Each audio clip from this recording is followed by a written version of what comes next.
Строительство горнолыжного кластера «Алато Резорт» идет полным ходом. На территории будущего курорта началась активная фаза возведения объектов.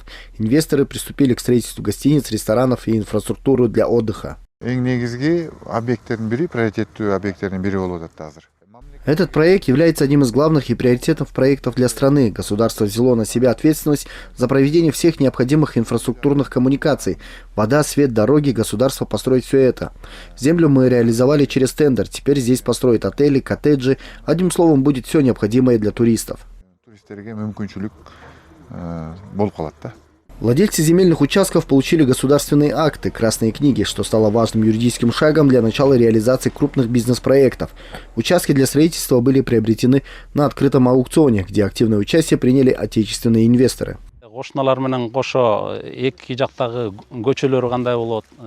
с соседями обсудили и представили, как будут выглядеть дороги, озеленение и другие инфраструктурные объекты. Считаем, что здесь очень красивая зеленая зона.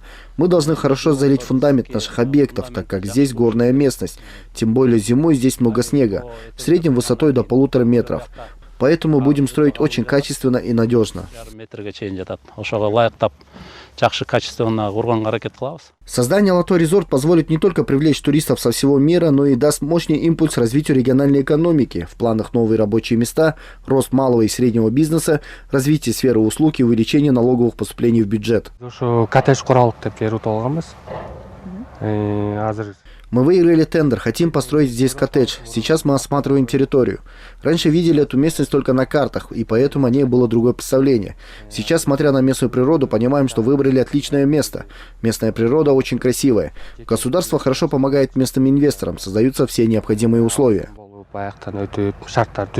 По словам экспертов, проект станет визитной карточкой Кыргызстана, укрепив позиции страны на карте мирового туризма. «Алато Резорт» обещает превратить горы Кыргызстана в точку притяжения для любителей зимнего спорта, а также создать комфортные условия для круглогодичного отдыха. Адилет Тимирланов, Мирбек Джусупек, УЛУ, ЛТР Бишкек.